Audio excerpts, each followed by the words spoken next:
ಇಂದು ಕಾರ್ತೀಕ ಮಾಸದ 23ನೇ ದಿನ. ಇದರಲ್ಲಿ ಪುರಂಜಯನು ತೀರ್ಥಯಾತ್ರೆಯನ್ನು ಮಾಡಿ ವೈಕುಂಠ ಪ್ರಾಪ್ತಿಯನ್ನು ಪಡೆದ ಬಗೆಗೆ ವರ್ಣಿಸಲಾಗಿದೆ.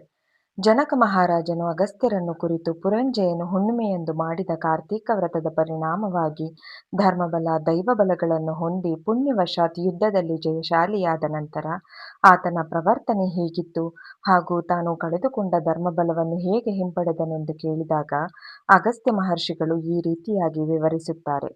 ಮನುಷ್ಯರು ತಮಗೆ ಯಾವುದೇ ಕಷ್ಟ ಬಂದರೂ ತೊಂದರೆಗಳಿಂದ ಮುಕ್ತರಾಗಲು ತಾನಂದುಕೊಂಡಿದ್ದನ್ನು ಸಾಧಿಸುವ ಸಲುವಾಗಿ ದೇವರಿಗೆ ಮುಡುಪು ಕಟ್ಟುವುದೋ ಪ್ರಾರ್ಥನೆ ಸಲ್ಲಿಸುವುದೋ ಮಾಡುತ್ತಾರೆ. ಹಾಗೆ ದೇವರ ಅನುಗ್ರಹದಿಂದಲೋ ದೃಢ ಸಂಕಲ್ಪದಿಂದಲೋ ಸಮಯ ಕಳೆದಂತೆ ನೆನೆಸಿದ್ದನ್ನು ಸಾಧಿಸುತ್ತಾರೆ ಅಥವಾ ಸಂಕಷ್ಟಗಳಿಂದ ಮುಕ್ತರಾಗುತ್ತಾರೆ.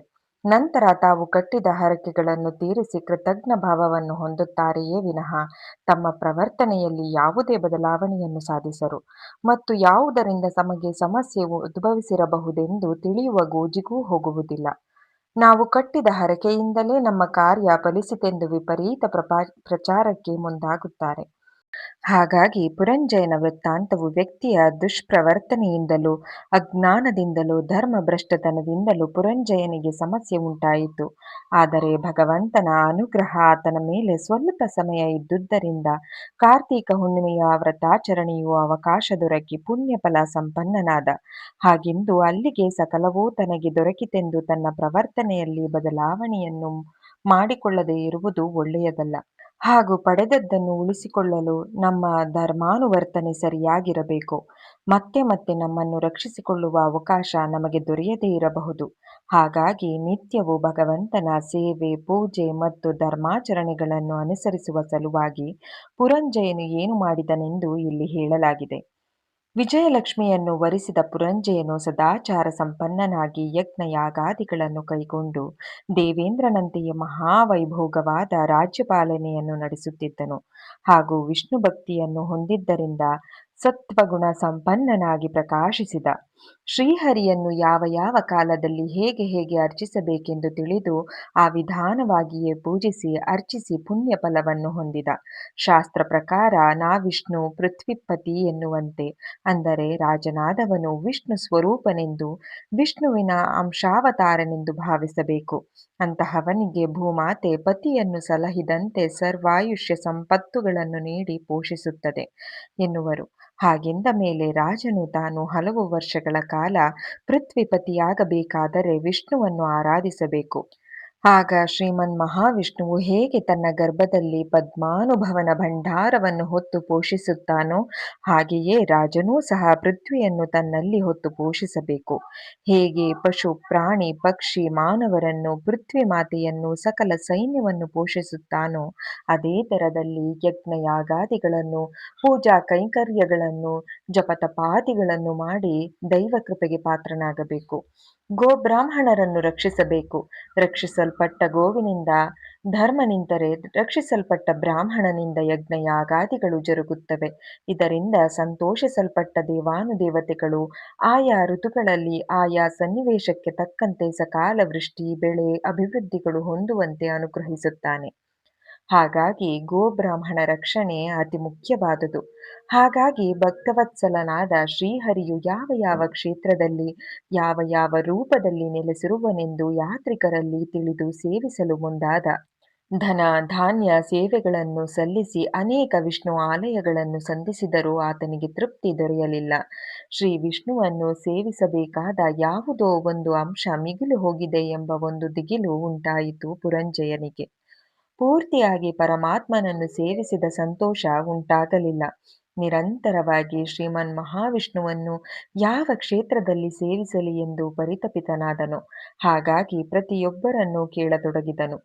ಹೀಗೆ ಬರುವಾಗ ಒಮ್ಮೆ ಆತನಿಗೆ ಆಕಾಶವಾಣಿಯಾಗಿ, ಕಾವೇರಿ ನದಿ ತೀರದಲ್ಲಿನ ಶ್ರೀರಂಗಪಟ್ಟಣ ಪುಣ್ಯಕ್ಷೇತ್ರವಿದೆ. ಅಲ್ಲಿ ಶ್ರೀಹರಿಯು ಶ್ರೀರಂಗನಾಥನಾಗಿ ಭಕ್ತರನ್ನು ಅನುಗ್ರಹಿಸುತ್ತಿದ್ದಾನೆ. ಭಕ್ತರ ಮನೋಭೀಷ್ಟಗಳನ್ನು ಈಡೇರಿಸಿ ಭಕ್ತ ಕೋಟಿಯನ್ನು ಸಲಹುತ್ತಿದ್ದಾನೆ. ಭೂಲೋಕ ವೈಕುಂಠವಾದ ಶ್ರೀರಂಗಪಟ್ಟಣಕ್ಕೆ ತೆರಳಿ ಶ್ರೀಹರಿಯನ್ನು ಅರ್ಚಿಸಿದರೆ ನಿನ್ನ ಜನ್ಮ ಚರಿತಾರ್ಥವಾಗುವುದು, ನಿನಗೆ ವಿಷ್ಣುಲೋಕ ಪ್ರಾಪ್ತವಾಗುವುದೆಂದು ಹೇಳುವುದು. ಶ್ರೀರಂಗಪಟ್ಟಣದ ಶ್ರೀರಂಗನಾಥ ಸ್ವಾಮಿಯನ್ನು ಶ್ರೀರಾಮನೇ ಅರ್ಚಿಸಿದ ರೂಪವೆಂದು, ಆ ಸ್ವರೂಪವನ್ನು ನಿತ್ಯ ಅರ್ಚಿಸುವ ಸಲುವಾಗಿ ರಾಮನೇ ಸ್ವಯಂ ವಿಭೀಷಣನಿಗೆ ನೀಡಿದನೆಂದು, ಲಂಕೆಗೆ ಕೊಂಡೊಯ್ಯುವ ಮಾರ್ಗದಲ್ಲಿ ಆಯಾಸ ನೀಗಿಸಿಕೊಳ್ಳುವ ಸಲುವಾಗಿ ಭೂಮಿಯ ಮೇಲೆ ಇಟ್ಟ ಮೂರ್ತಿ ಸ್ವರೂಪನು ಅಲ್ಲೇ ಶಾಶ್ವತವಾಗಿ ನೆಲೆಸಿದನೆಂದು ಹೇಳುತ್ತಾರೆ.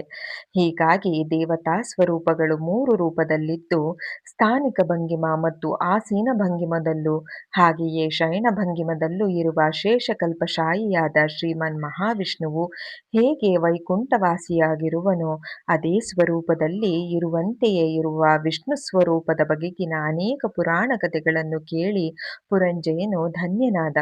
ಉತ್ತರದ ಅಯೋಧ್ಯವಾಸಿಯಾದ ಪುರಂಜಯನು ದಕ್ಷಿಣದಲ್ಲಿರುವ ಶ್ರೀರಂಗನಾಥನ ಬಗ್ಗೆ ಅನೇಕ ಋಷಿಮುನಿಗಳಿಂದ ತಿಳಿದನು. ಕಾವೇರಿ ನದಿ ತೀರದ ದೇಶ ಹೇಗಿರುವುದು, ಅಲ್ಲಿನ ಭಾಷೆ ಸಂಸ್ಕೃತಿಗಳನ್ನು ಕೇಳಿ ತಿಳಿದ. ಹಾಗೆಯೇ ಎಂದು ಪರಮಾತ್ಮನ ದರ್ಶನ ಭಾಗ್ಯ ತನಗೆ ಲಭಿಸುವುದೋ ಎಂದು ಹಲವು ವಿಧವಾಗಿ ಪರಿತಪಿಸತೊಡಗಿದ. ರಾಜ್ಯಭಾರವನ್ನು ತನ್ನ ಮಂತ್ರಿಗಳಿಗೆ ಒಪ್ಪಿಸಿ ಶ್ರೀರಂಗನಾಥನ ದರ್ಶನಕ್ಕೆ ತೆರಳಿದ. ಈ ಸುದೀರ್ಘ ಪಯಣದಲ್ಲಿ ತಾನು ದರ್ಶಿಸಿದ ಅನೇಕ ದೇವಾಲಯಗಳಿಗೆ ತನ್ನಲ್ಲಿನ ಅಶೇಷ ಸಂಪತ್ತನ್ನು ದಾನವಾಗಿ ನೀಡಿದ. ಪ್ರತಿ ದೇವಾಲಯದಲ್ಲೂ ಸೇವಾಕಾಲದಲ್ಲಿ ಅರ್ಚಿಸುತ್ತಾ ಭಕ್ತಪರನಾದ. ಸಮಸ್ತ ಪುಣ್ಯತೀರ್ಥದಲ್ಲೂ ಸ್ನಾನ, ದಾನ, ಜಪ, ತಪ, ಸಂಧ್ಯಾ ವಂದನೆಗಳನ್ನು ಮಾಡುತ್ತಾ ಕಾವೇರಿ ನದಿ ತೀರವನ್ನು ತಲುಪಿದ. ಗಂಗಾಜಲ ಸಮಾನವಾದ ಕಾವೇರಿ ನದಿ ನೀರಿನಿಂದ ನಿತ್ಯವೂ ಸ್ವಾಮಿಗೆ ಅಭಿಷೇಕಾದಿಗಳು ನೆರವೇರುತ್ತದೆ. ಅಂತಹ ನದಿಯಲ್ಲಿ ಮಿಂದು ಸಂಧ್ಯಾ ವಂದನೆ ಮಾಡಿ, ಸೂರ್ಯನಿಗೆ ಅರ್ಘ್ಯವನ್ನು ಸಲ್ಲಿಸಿ, ಪಿತೃಗಳಿಗೆ ತರ್ಪಣಗಳನ್ನು ನೀಡಿ ಪುರಂಜಯನು ಜಪತಪಾದಿಗಳನ್ನು ನೆರವೇರಿಸಿದ. ಅದೃಷ್ಟವಶಾತ್ ಆತ ಶ್ರೀರಂಗಪಟ್ಟಣವನ್ನು ತಲುಪಿದ ಸಮಯವು ಕಾರ್ತೀಕ ಮಾಸವಾಗಿದ್ದು, ಕಾರ್ತೀಕ ಮಾಸದಲ್ಲಿ ಕಾವೇರಿ ಸ್ನಾನವನ್ನು ಅತ್ಯಂತ ಪುಣ್ಯಕರವೆನ್ನುವರು ಹಾಗೂ ಅಮೋಘ ಫಲಿತಗಳನ್ನು ನೀಡುತ್ತದೆ ಎನ್ನುವರು. ತಿಂಗಳ ಸಮಯ ಕಾರ್ತೀಕ ಮಾಸದ ವಿಧಿಯನ್ನು ಪೂರ್ಣಗೊಳಿಸಿ ನಿತ್ಯವೂ ಪುಣ್ಯ ಸ್ನಾನ ಮತ್ತು ಸ್ವಾಮಿ ದರ್ಶನ ಪಡೆದು ಮತ್ತೆ ತಿರುಗಿ ತನ್ನ ಅಯೋಧ್ಯವನ್ನು ತಲುಪಿದ. ಪುರಂಜಯನು ನಿರಂತರವಾಗಿ ಶ್ರೀರಂಗ, ವಾಸುದೇವ, ಶ್ರೀಹರಿ, ಲಕ್ಷ್ಮೀವಲ್ಲಭ, ಆಪತೋದ್ಧಾರ, ಶ್ರೀರಂಗನಾಥ ಎಂದು ನಿರಂತರವಾಗಿ ಸ್ವಾಮಿಯನ್ನು ಸ್ಮರಿಸುತ್ತಾ ಮಂತ್ರಿ ಸಾಮಂತರೊಂದಿಗೆ ಒಡಗೂಡಿ ರಾಜ್ಯವನ್ನು ಪರಿಪಾಲಿಸುತ್ತಾ ಕ್ರಮವಾಗಿ ವೈರಾಗ್ಯವನ್ನು ಹೊಂದಿದ. ಪ್ರತಿ ವರ್ಷವೂ 5 ತಿಂಗಳುಗಳ ಕಾಲ ಶ್ರೀರಂಗ ಯಾತ್ರೆಯಲ್ಲೇ ತೊಡಗಿದ್ದ.